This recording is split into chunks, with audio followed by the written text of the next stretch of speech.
This is the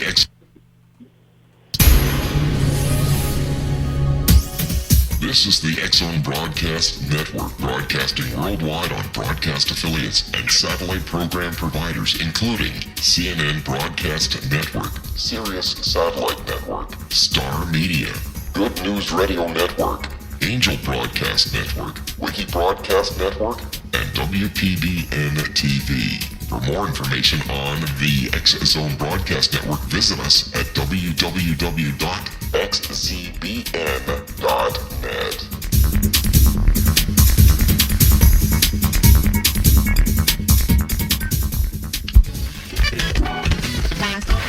All Hit Radio.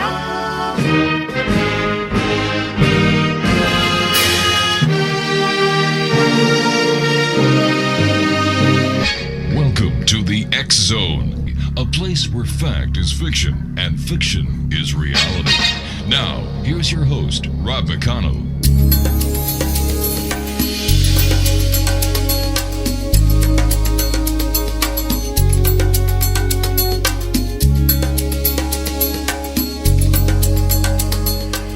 And welcome to the X-Zone, everyone. My name is Rob McConnell, and we're coming to you from our broadcast center in Hamilton, Ontario, Canada, right here on the Starcom Radio Network. Worldwide toll-free, 800-610-7035 is our toll-free number. If you'd like to send us an email during the show, it's xzone@xzoneradiotv.com. If you'd like to text us via Skype, very simple, X-Zone Radio TV. And on all social media sites, X-Zone Radio TV, and our main website where you can listen to the X-Zones 24/7, 365, www.xzoneradiotv.com. Just like to remind everyone that we are now on the Starcom Radio Network, weeknights starting at 8 o'clock in the evening Eastern. And I've got to tell you something.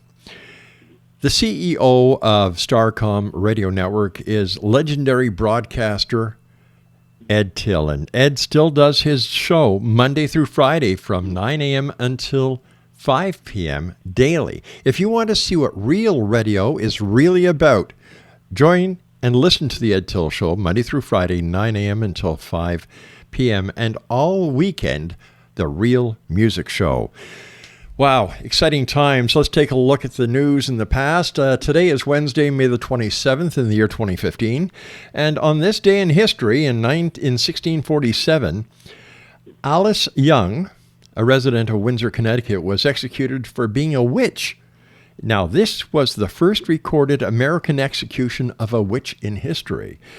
In 1668, 3 colonists were expelled from Massachusetts for being Baptists. Can you believe that? 1896, 255 people were killed in St. Louis, Missouri when a tornado struck. The bubonic plague broke out in San Francisco on this date in 1907. On this date in 1933, Walt Disney's Three Little Pigs was first released. As if I really care. In 1937, on this date in California, the Golden Gate Bridge was opened to pedestrian traffic. The bridge connected San Francisco and Marin County. Here's something that is very historical news-wise. In 1941, on this date, the German battleship Bismarck was sunk by the British Naval and Air Forces. 2,300 people were killed. On this date in 1969, construction of Walt Disney World began in Florida. Listen to this explanation. It was on this date in 1986, Mel Fisher recovered a jar that contained 2,300 emeralds from the Spanish ship Atocha. The ship sank in the 17th century. In 1995, on this date in history, in Charlottesville, Virginia, Christopher Reeve was paralyzed after being thrown from his horse during a jumping event. And let me see. Oh, this is going to surprise everyone. All right, are you sitting down? Are you holding on to your seats? Wait a minute. I'll give you a couple of seconds to pull your cars over. I don't want anybody getting into an accident with this unbelievable news. It was on this date in 1998 that Charlie Sheen was admitted to a hospital in Los Angeles for a drug overdose. And finally, let me see. Let me pick something here. In 1998, on this date, Michael Fortier was sentenced to 12 years in prison for not warning anyone about a plot to bomb an Oklahoma City federal building. And they are just some of the many stories that happened on this date in history. Wow. speaking about history, UFOs are the big thing these days. Come June 26, 27, 28 in Brantford, Ontario, there's going to be the Alien Cosmic Expo. There you're going to have the cream of the crop when it comes to UFOs, alien experiences, intrusions, dowsing, the Billy Meyer case, hypnosis, and so many other experts. So what I'd like you to do after the show, not during the show, okay, maybe during a commercial break, go to www.aliencosmicexpo.com. Check it out. Make plans to be there. Now, Brantford, Ontario is a beautiful little town. We go there often. They've got a great casino. I think I own 3/4 of it by now. And it's just down the road from Hamilton. It's not far from London, Ontario. It's not far from Windsor. Niagara Falls, New York, Buffalo, New York, Toronto, east of Toronto. It's not far. Make plans to join us. Now, once again, go to www.aliencosmicexpo.com. Yes, thank you, Craig, for all the information pertaining to this first of a kind in Canada event. Speaking of the Alien Cosmic Expo, my guest this hour is going to be there himself. Bob Mitchell is his name. We're going to be talking to Bob about many things. We're going to be talking to Bob this hour about UFOs. We're going to be talking to him about his book entitled Intrusion, an Alien Encounter. Joining me now from his home in Brantford, Ontario, is my guest this hour, Bob Mitchell. And Bob, welcome to the X Zone. Thanks for having me.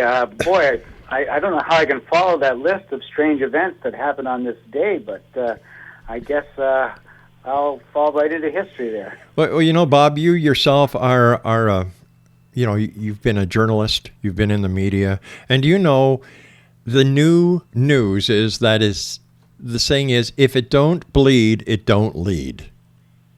Right. So we had to we had to start it off with kind of the weird and strange stuff, because here on the X Zone, we don't talk about weird or strange, do we?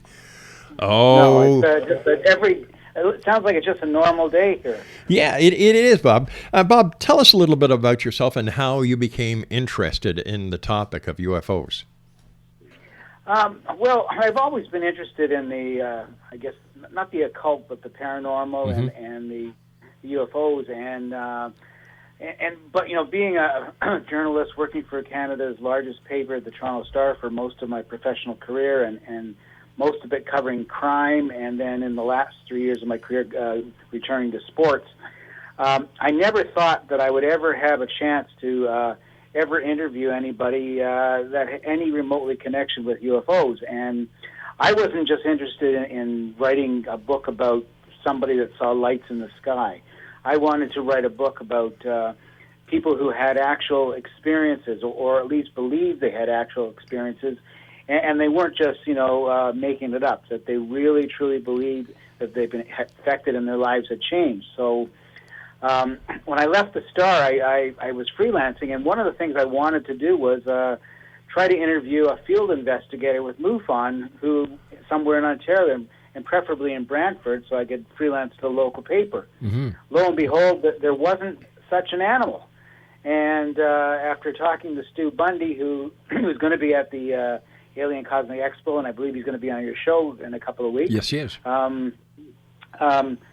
We got together over lunch, and over lunch he convinced me that I should be the field investigator for Brantford, and so instead of me interviewing somebody, I became the person that I was going to interview. And so we organized a first meeting in Brantford in August after we came back from the MUFON conference in Cherry Hill, New Jersey last summer. We expected 15 people, and lo and behold, we had about 75 showed up. And wow. It was from that meeting that I met two of the people, actually three of the people that are in my book, Intrusion, Alien Encounters. Just another sidelight, about 10 years ago, my wife and I had an experience that I'm not going to go say it was a UFO experience, but it was something that we still can't explain till today. And if we have time, maybe I'll go into that a little bit more, but sure. I'll leave that up to you. Could you tell us about it now that you've got my curiosity? Sure. Okay, absolutely. So about 10 years ago, we lived in the Bronte area of Oakville. And one summer night, my wife was working at her job as a medical technician worker at the Sunrise Senior Living Home. And I'd been home most of the night after working the day shift at the Star. And she came home after midnight, and I was just going to bed at that time because I had to get up early in the morning. So she had the TV on and was just winding down. And some point during the middle of the night, she came rushing into the bedroom to wake me up because she said there's a tremendous wind outside. It's blowing everything all around. The garbage cans are blowing down the street. The gate in the backyard was flying open. So I got out of bed, and I guess I was drowsy because I don't recall much about that evening, except that she says I looked out the window, and she pointed up in the sky that in the black sky this white light seemed to be breaking right through the sky, and almost like a mini tornado was going around our house. I heard a lot of noise in the backyard, and I remember going out into the backyard because all our backyard furniture was blowing all over the place too. But the strangest thing is it probably was 2 or 3 o'clock in the morning, and when I walked out in the backyard, I distinctly remember the whole backyard was lit up like daylight. But the strangest thing is I never looked up to see why it was so daylight. I just went about my business, grabbed everything I could to tie down, brought the gate back. And my wife says she came in the backyard to see if I needed any help, and she said I was basically covered in a bluish, gray, white light. I came in the house. She says I sat down and talked to her about it, but I have no recollection of doing that. And then I went back to bed as if nothing had happened. And I got up the next morning truly thinking that it had been a dream. And I remember asking my wife when she come home that night, did I go out in the backyard and was there like a wind going all around? And she confirmed it all happened. But I talked to my next door neighbors the next day, and they didn't see anything happen that night. But I don't know what it was. I don't believe there was any loss of time, and I never even thought anything of it till 10 years later when I'm interviewing people about their experiences, and a lot of them tell me about this bluish gray white light that they find themselves in. So I have no idea what happened that night, but it happened, and so that only piqued my interest even more. All right, so here you are. You're now the MUFON field researcher, I would imagine, for the Brantford area. If you were investigating your sighting, your experience, what would you come to a conclusion that this case was all about? Boy, that's a good question, because the people I interviewed for the book, they had the same experience, but their experience has continued to the point where they believed they were on a spaceship or they believed they were taken somewhere.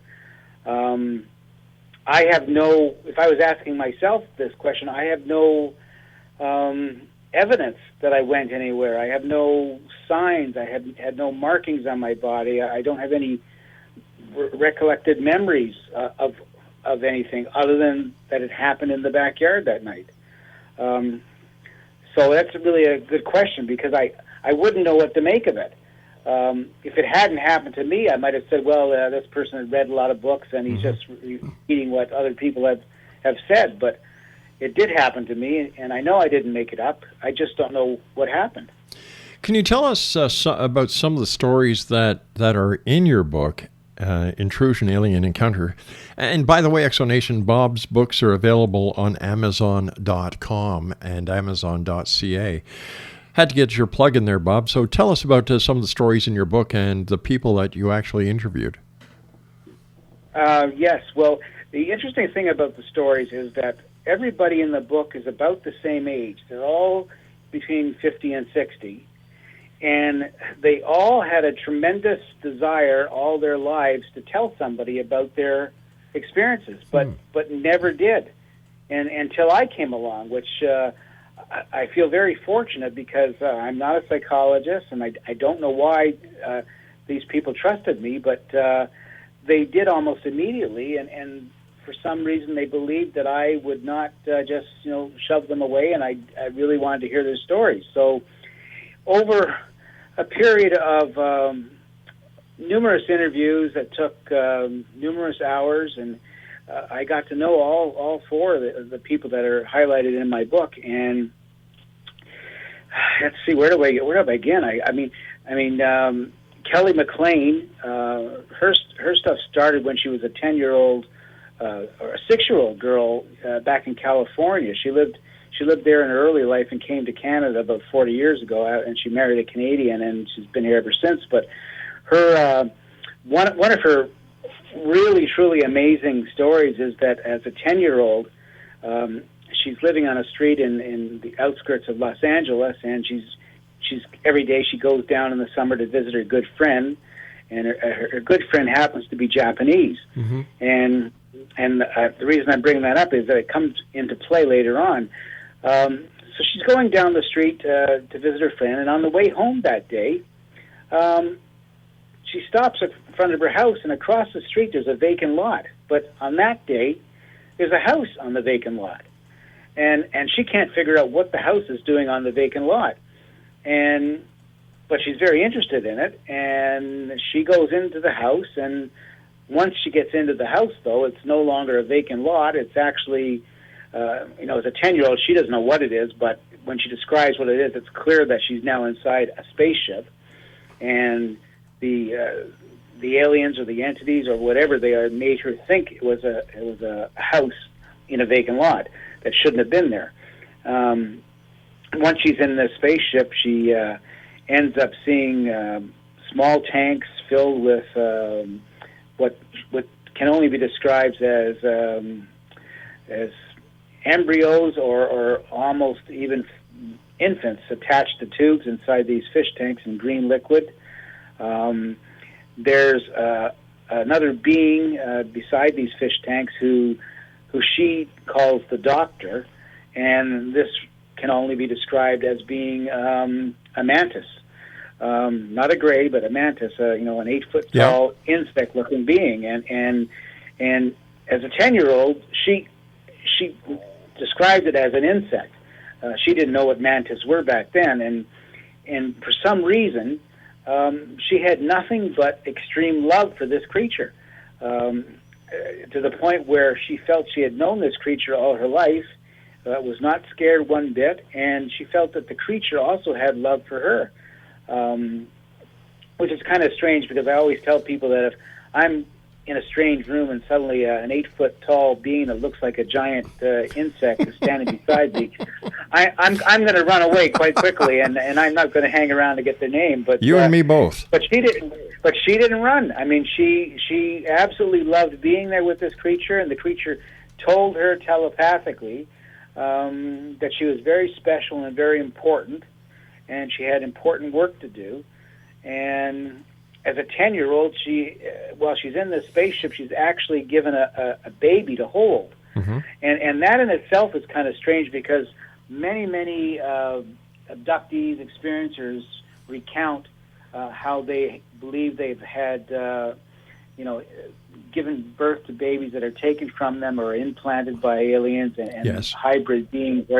But she's only 10 years old, so this could not have been her baby. That's right. But it's almost as if they were training her to, in the future, to think that this is a natural thing for her to have happen to her.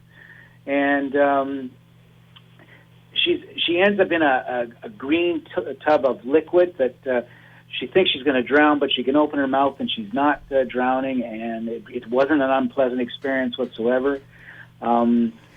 She had such a great time that when she left, she ran home, and all she could think of that night was that I really want to go back the next day to see these people because I really love them. And of course, she gets up the next morning and she runs out the door, and there's nothing but a vacant lot there. She has no idea what happened, but over the years, she has a lot more terrifying experiences in her own home as an adult, where beings that can only be described as greys or biological entities come and basically terrorize her. She feels that she's taken, but her body becomes paralyzed. She knows they're doing something to her, but she can't do anything about it. And that's one of the things that is a great theme throughout everybody, is that when you have these encounters, you lose complete control of your body, totally. They can do whatever they want. They can make you think whatever you want, and they talk to you telepathically, and they control even your vocal cords to the point where you can't scream or talk back. You can only think back, and they alter your basically your experience of what is actually happening to you. And that's one of the most terrifying parts about Kelly McLean's story, is that she is absolutely 110% convinced that she was taken, that she was had these experiences throughout her life, that they are real. She wasn't necessarily harmed, but there was so much fear in it. But at the same time, she tells me that these beings can control your mind, can control your body so much. Who knows if what she experienced actually happened the way she is remembering it, because they can control everything. And there's absolutely nothing you can do. They come through your walls. They don't go through the door. They're just able to bend time. They're able to bend your own reality to the point where you really think you're going crazy, but you know that you're not. Well, let me ask you this, Bob. Did Kelly undergo a polygraph examination? Has she undergone a psychological analysis to see if there is no imbalance? She didn't do that, but I had a Les Such, who's part of the organization committee for the Alien Cosmic Expo. Mm-hmm. He came with me and did several hypnosis episodes with her, where she went back and relived all these events. And the interesting thing about it is that she told me quite a lot of things, face to face, just in an interview sense. When she went under hypnosis, she didn't change her story, but only expanded it and revealed things that she hadn't revealed to me. Another interesting thing that happens with all the people that I interviewed is that they get to a certain point where something is going to happen to them, and then there's a blackness. It's like they black out, and when they come to, it's over. And the interesting thing is that when they're telling me these stories, and we put other people under hypnosis, they don't try to make up things during the blackness. They don't try to fill in the gaps.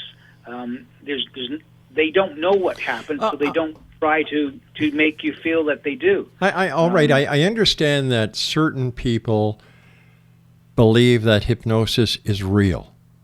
And there's the larger majority of the population who still have their doubts about hypnosis, because if hypnosis was as validating as a lot of people would like to think it is, it would be used in the judicial system, which it's not anymore because of fallacies.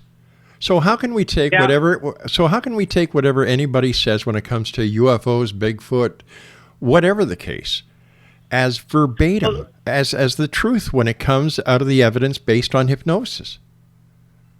Well, the only thing I could say to that is that their stories never changed whether they were under hypnosis or not. Yeah. So there wasn't a sense of trying to embellish anything or try to make something more terrifying or less terrifying. I do know that both Kelly and Pierre Mahar, who we put under hypnosis, had very emotional reactions to the events as they were happening while they were under. They were crying. They were, and you could sense they were reliving something much more than they did when they were just talking to me normally. Prior to their encounter, their sighting, their experience, had they had an interest in ufology? Had they had an interest in the paranormal? As far as I can tell, no. And when it happened to Kelly, I mean, as Well, everybody happened when they were very young. All four people that I talked to, their first encounters happened when they were 6 or 7, 5 years old. For Marianne Anderson, who was even younger, she was about 2, living in an orphanage in Toronto. So they didn't even have any sense of UFOs or aliens or anything like that. In fact, Marianne Anderson was deaf when it happened, and she's completely deaf today. And in sign language, she was telling her caregivers at the time using the words alien and UFO, and they had no idea what she was talking about or where this was coming from, because this certainly wasn't a word that was ever used in front of her before. In later life, when Kelly had a very terrible experience in her bedroom in Mount Pleasant, Ontario, which is just south of Brantford, she originally thought it was a ghost that had come into her house. But then she realized there was a 3-hour time difference between the time she experienced it and the time she went downstairs to when she thought she was going to run out of the house to avoid whatever was haunting her. She thought only 20 minutes went by, and 3 hours had gone by. Marian Anderson in Grimsby, she's a very, very interesting person, because when I first met her, she actually came to me as a case for MUFON, and she basically wanted me to get rid of the aliens. She was tired of them coming to visit her, and she couldn't understand why a middle-aged woman who was overweight and had some medical issues and was completely deaf was of any interest to these beings who were visiting her on a regular basis. And I tried to explain to her, well, I don't think I can remove them. I'm not I don't have any special powers to remove them, but I'll listen to your story. And it took a while to figure out how to communicate with her, because I don't know sign language, and she would get very excited when she was trying to talk to me, and it was difficult to kind of like understand what she was saying. But we eventually got together, and one of her friends had 2 adult children who could sign. So in her house, they helped me communicate with her. And the strangest thing was that over a period of several sessions, I started to be able to understand Marianne without using the sign language. Right. Her speech seemed to get better and better, to the point she's come to a couple of MUFON meetings in Brantford, and she has actually gotten up in front of 40, 50 people and talked to them and told her story. She has completely changed her whole ability to be afraid to talk about it in front of people. All right, Bob. And everybody has had a transformation that way. They all feel that a big weight has lifted off their shoulders, being able to talk about their experience. All right, you and I have to take a commercial break. We'll be back in a couple of minutes. Exonation, Bob Mitchell is our special guest. He is the author of Intrusion, Alien Encounter, and he's also the author of Incident at Pleasant Ridge, a Canadian UFO Mystery. For more information on Bob, his website is bobmitchellwriter.wordpress.com. That's bobmitchellwriter.wordpress.com. We'll both be back on the other side of this break as the X Zone continues from our broadcast center in Hamilton, Ontario, Canada, on the new and powerful Starcom Radio Network. Don't go away.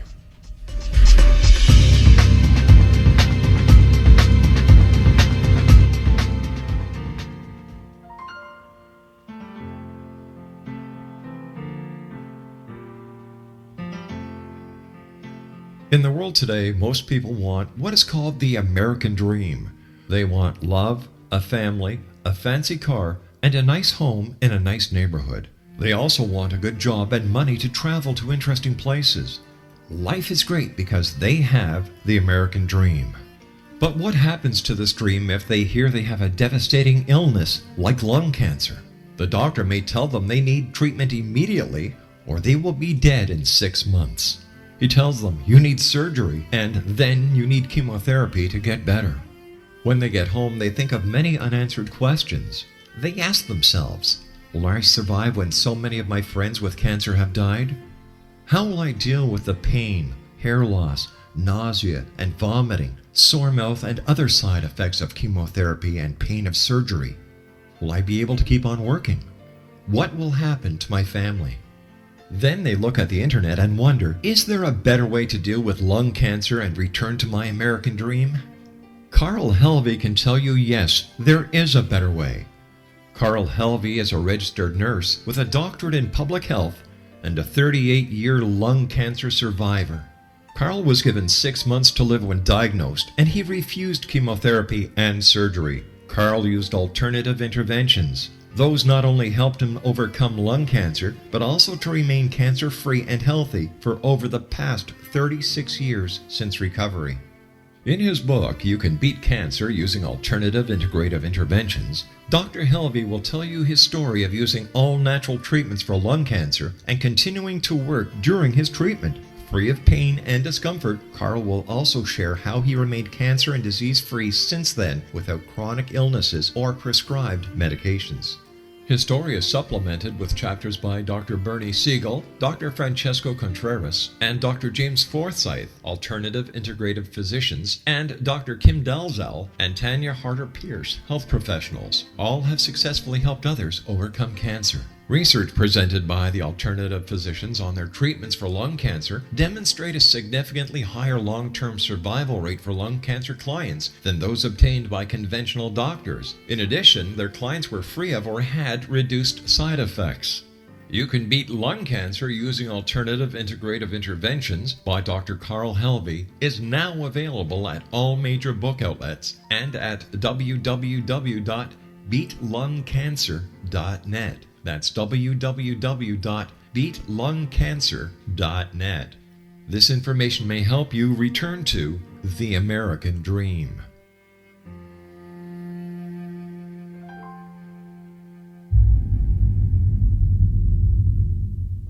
The Alien Cosmic Expo will be held in Brantford, Ontario, June 26, 27, 28, and will feature 24 internationally acclaimed experts and researchers of UFOs, crop circles, alien abductions, and much more in this 3-day 2015 summer Canadian event. Experts in the field of extraterrestrials and alien encounters, out-of-body experiences, past life regression, soul reading, psychic, and mediumship will all be presented with professionalism, integrity, and credibility, making the Alien Cosmic Expo the largest event of its kind in Canada for 2015. The exhibitor hall will feature a spectacular lineup of gifted mediums, psychics, astrologers, channelers, aura photography, healers, as well as books, DVDs, alternative health products, crystals, jewelry, and much more, completing the venue with something for everyone.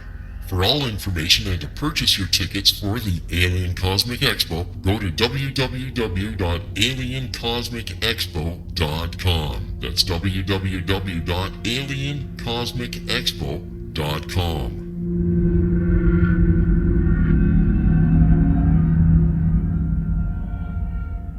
Little children aren't the only ones afraid of the dark.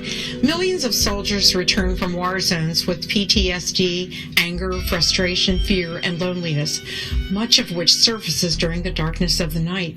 You have the chance to change the lives of these American heroes. Songs and Stories for Soldiers.us provides free MP3 players for these men and women. With a list of 3 million songs in 16 different styles, 100,000 audiobooks, and 30,000 old-time radio programs, every veteran can find something to soothe and comfort them at no cost. All our players contain an 8-hour audio program designed to help veterans fall asleep. With 1,500 plus vets now participating, it's our goal to deliver 10,000 audio players this year. Go to our website at songsandstoriesforsoldiers.us. Help us help a veteran make it through the night. Hi, this is Ken Elliott. When I'm floating around the universe, I always try to tune in to Rob McConnell. Hi ho there, Twinkie Frog on Sesame Street. When I want to find out what's going on with UFOs or ghosts, I listen to the X Zone with Rob McConnell. This is Les Corrigan from Target Internet Development. You're listening to Rob McConnell on the X Zone Radio Show. This is John Hogue, Prophecy Scholar, and you're listening to Rob McConnell in the X Zone. Welcome to the X Zone, a place where fact is fiction and fiction is reality. Now, here's your host, Rob McConnell.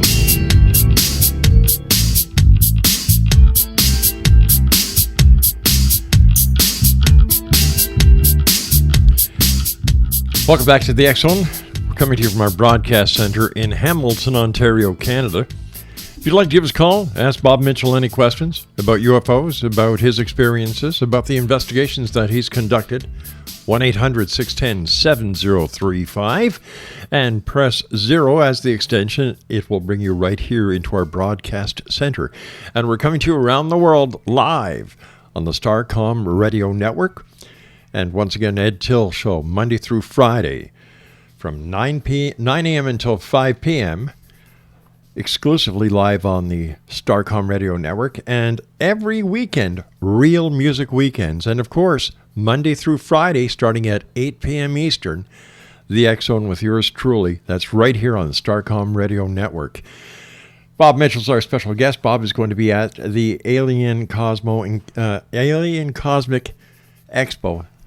I don't know, I get sometimes mixed up with that. All I have to do is remember ACE, and there it is, the Alien Cosmic Expo.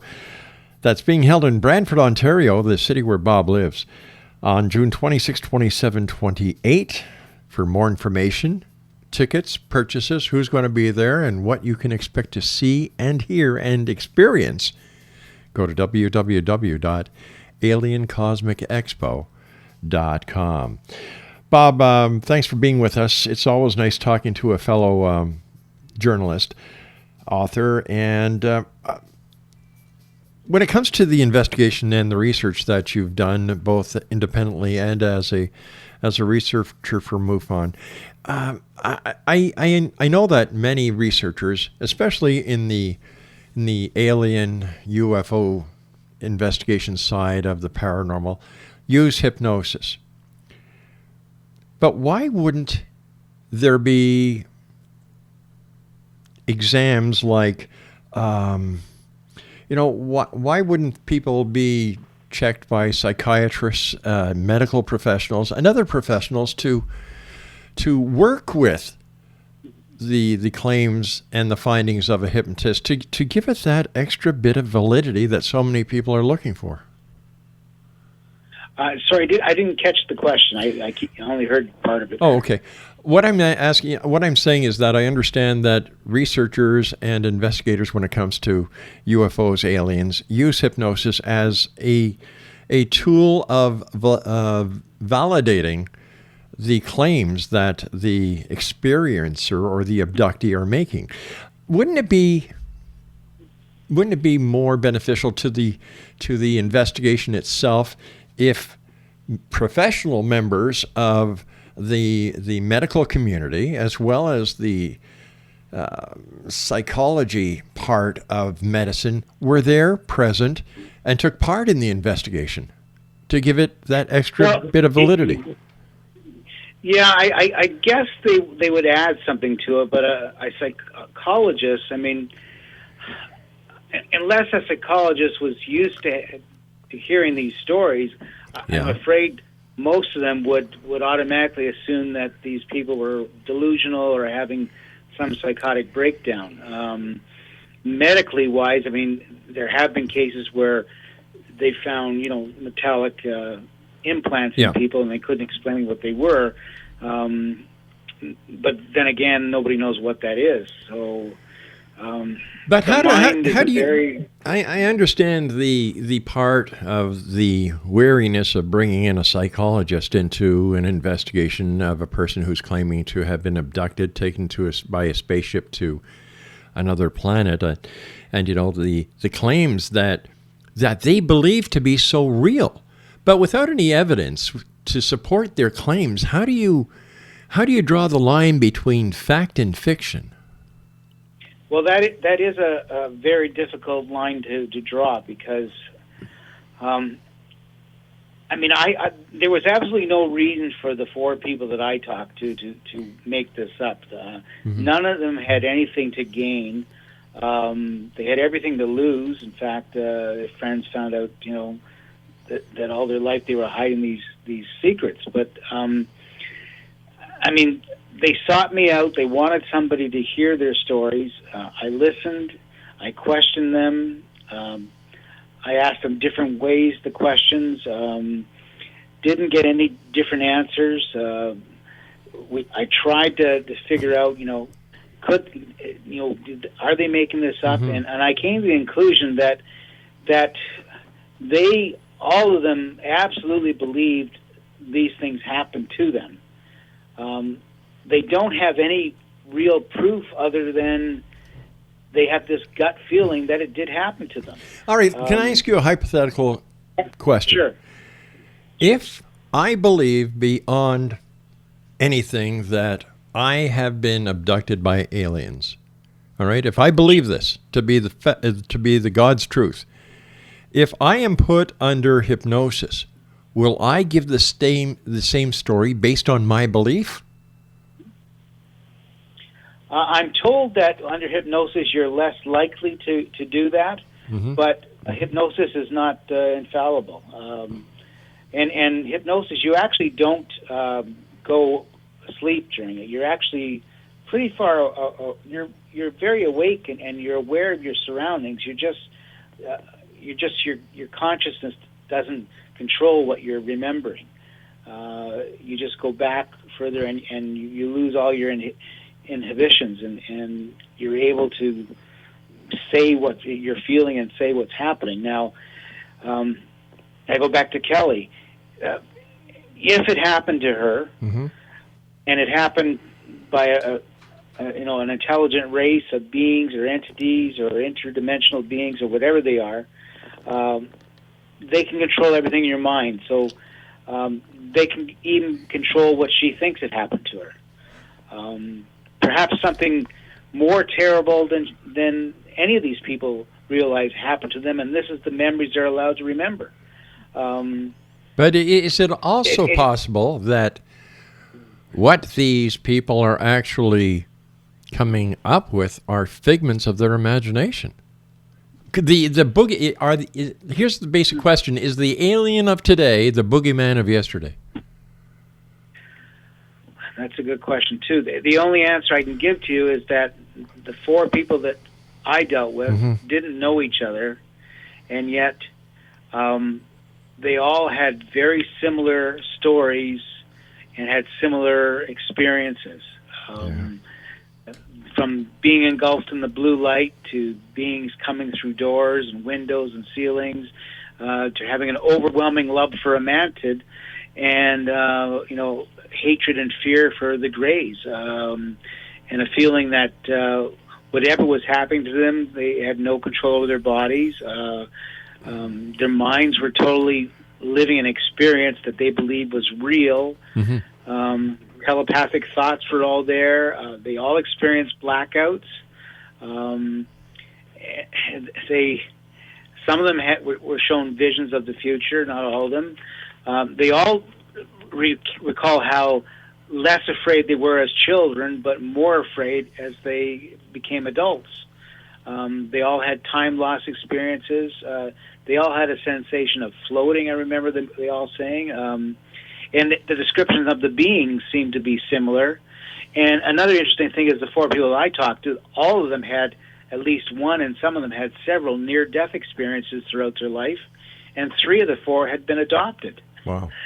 So I don't know what that means, but the experiences were so similar that, and they didn't talk to each other.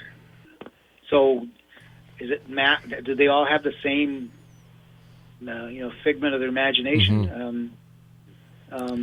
I mean, for Marianne, being deaf all her life, it's hard to imagine how difficult it was for her to spend 50 years of her life with this basically hidden secret and living in a silent world. How do you explain what happened to you, to anybody? I just can't. I can feel for her so badly that she spent most of her life with this great heavy burden on her. Now it's been uplifted. Now she talks to anybody about it. But just imagine trying to tell somebody as a teenager, as a young woman, that she was being, abducted or having encounters. They would think she was nuts, basically. How often? And the other thing is, now, the research that you did for your book, was that as an independent author, or was that as an investigator with MUFON? Oh, independent author. Okay. It had nothing to do with All right. MUFON whatsoever. The only thing with MUFON was that I encountered two of them at a MUFON meeting. Gotcha. But after that, none of these people actually ever reported anything to MUFON. And I was the first person they had told their stories to, basically. So tell me, what do you think the objective, ultimate goal of these visitors, these ETs? Why do they keep taking people? Why do they keep making their presence known to only certain people? Do they pose a threat to our safety? I have some thoughts on that, and I haven't quite figured out which of my thoughts are the true thoughts. But one of them is that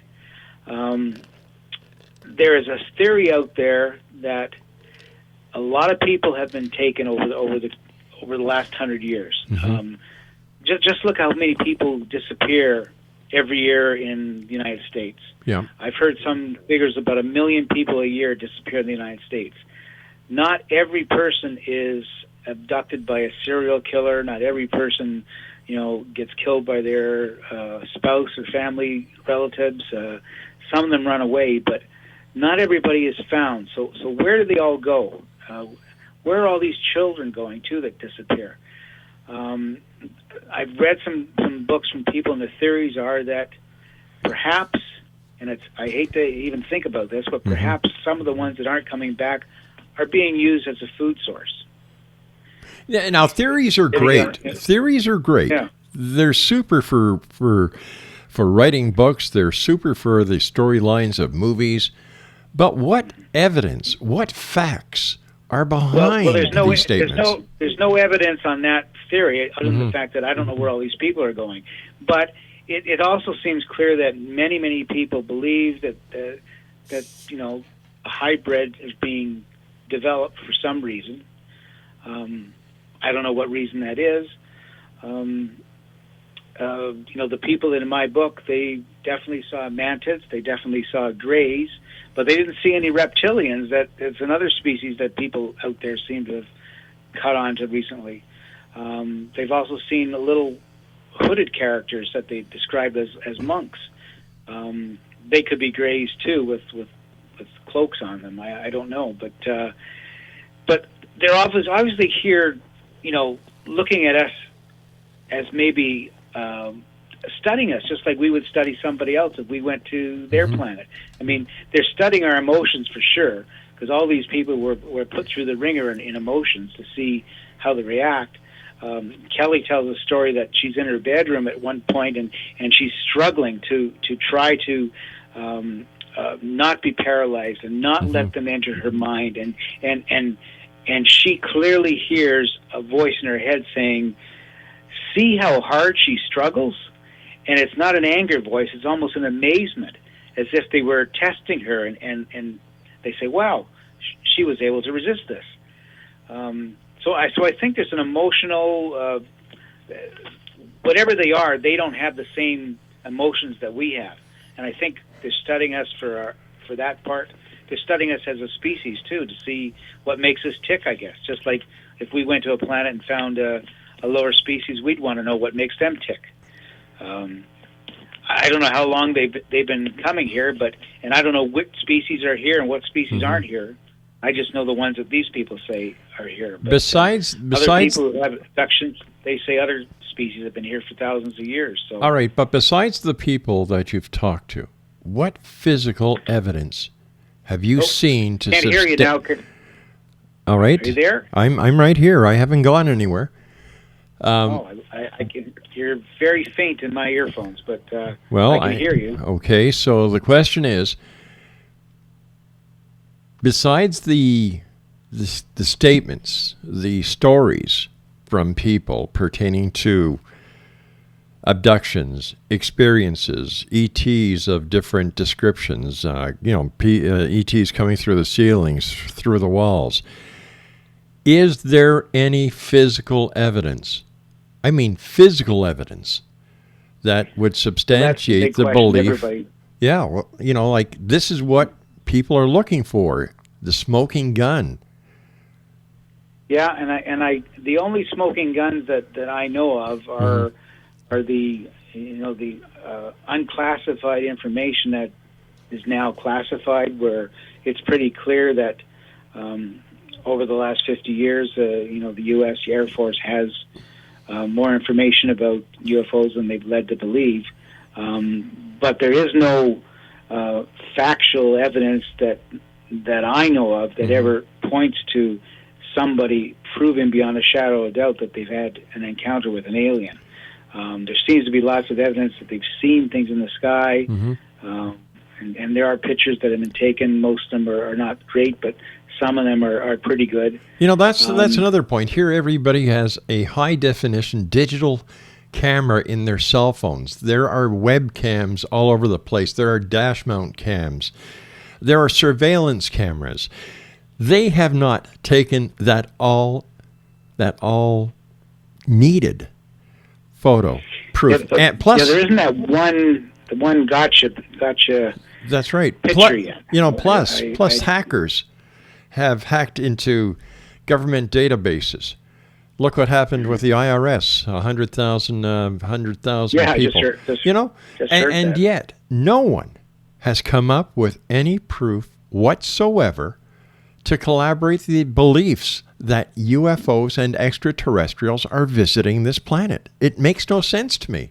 And I want to believe, but I want to see the proof. Well, I mean, you have pilots who have seen things. You have astronauts who have, say they have seen things, and some have retracted some of the things they've said. Exactly. But there's too many,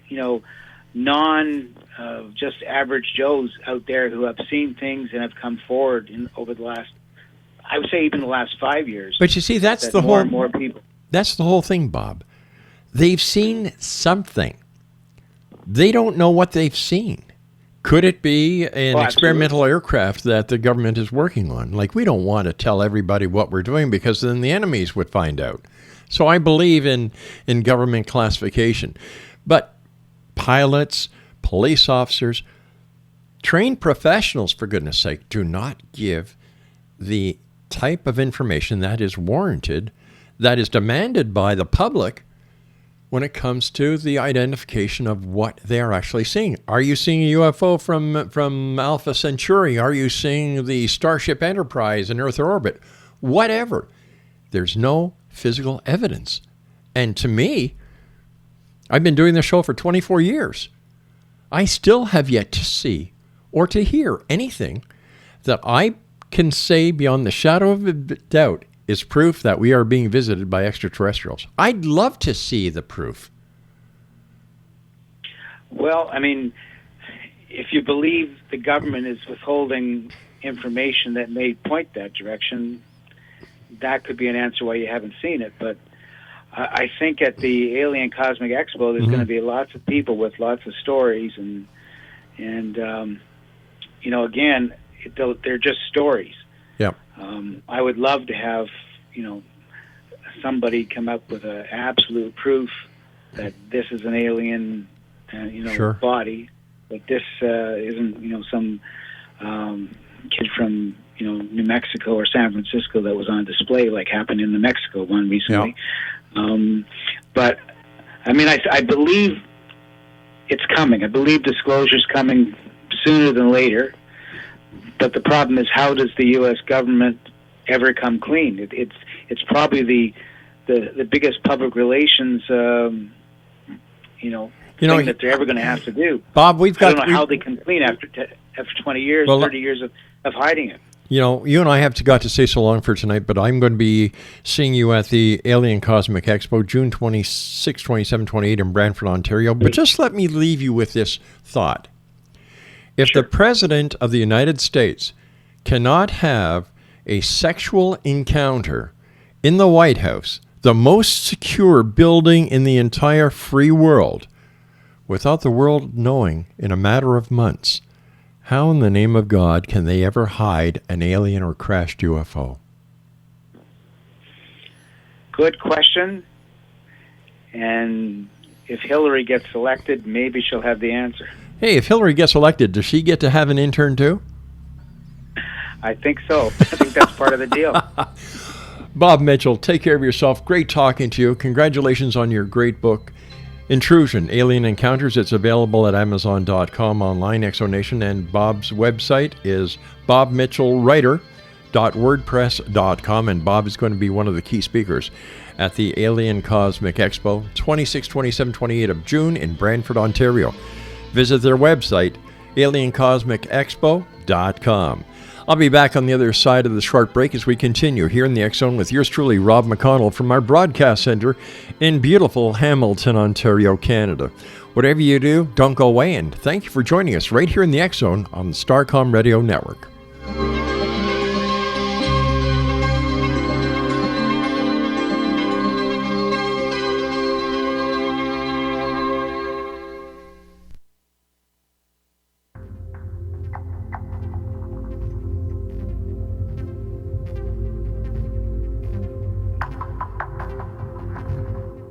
How would you like to be able to read other people's minds? Well, the next best thing is here. When you know how to read a person's name, you know how the person thinks, feels, and behaves.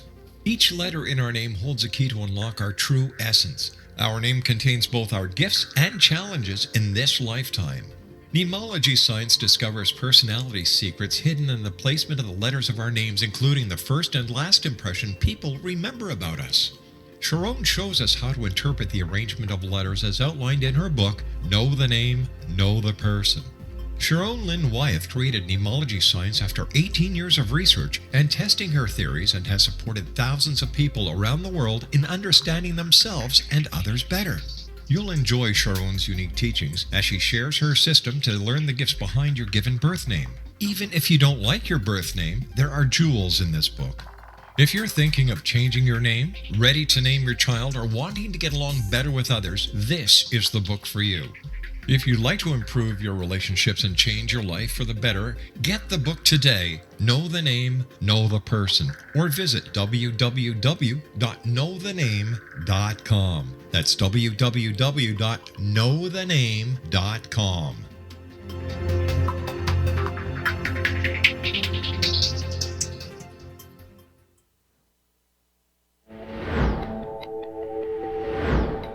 Have you exhausted all traditional means of healing without success? Are you experiencing communications through ghosts, angels, or even extraterrestrials and want to validate these experiences?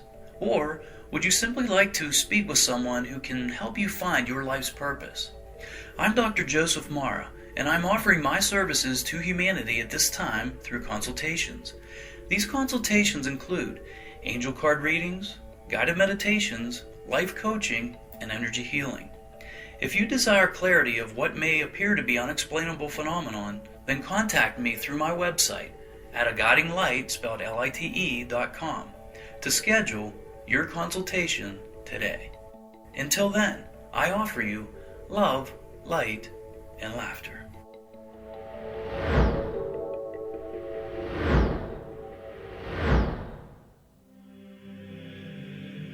Rob McConnell here, presenting an overview for Nicholas Paul Jennings, author of a fascinating book, Amen. It presents facts revealed by Egyptologists, facts that enable us to understand why Amen is the beginning of creation of God. It provides recommendations for religious leaders of the major religions to unify their beliefs and teach the Word of God. Love one another. Amen informs people how mankind conceived God. It was the Egyptians that developed the concepts of a soul, a hereafter, and Son of God. And finally, after the worship of many gods, they conceived the belief in one universal God, the maker of all there is. For more information, visit www.futureofgodamen.com. That's www.futureofgodamen.com.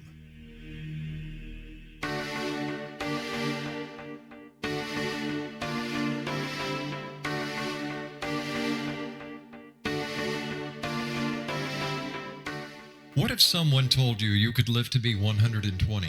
Would you believe him? What if he told you the Bible guaranteed it? All you needed to do was follow his rules and buy his products. Would you do it? What if you invested 20 years of your life in him? What if he tested his substances on your child? What if your child became brain damaged as a result? Meet Dr. Tyler Belknap, a fast-talking Texas admin turned health guru. At the helm of a vast health food and supplement empire, he has established himself as the authority on nutrition and longevity. But what his followers don't know is that his products are laced with bizarre psychoactive substances from genetically modified plants developed in his very own secret lab. No wonder his customers can't stop using them. Tyler Belknap will stop at nothing to keep his edge in the market, even if it means experimenting on children. Chasing 120, a story of food, faith, fraud, and the pursuit of longevity, a novel from the pen of political cartoonist Monty Wolverton, is an easy and entertaining read full of rich characters and intrigue. It hits home in a world filled with all kind of hucksterism and offers a glimpse of what can happen when GMO technology falls into the wrong hands. Chasing 120 by Monty Wolverton. Get your copy today at www.ptm.org/120 or on Amazon.com.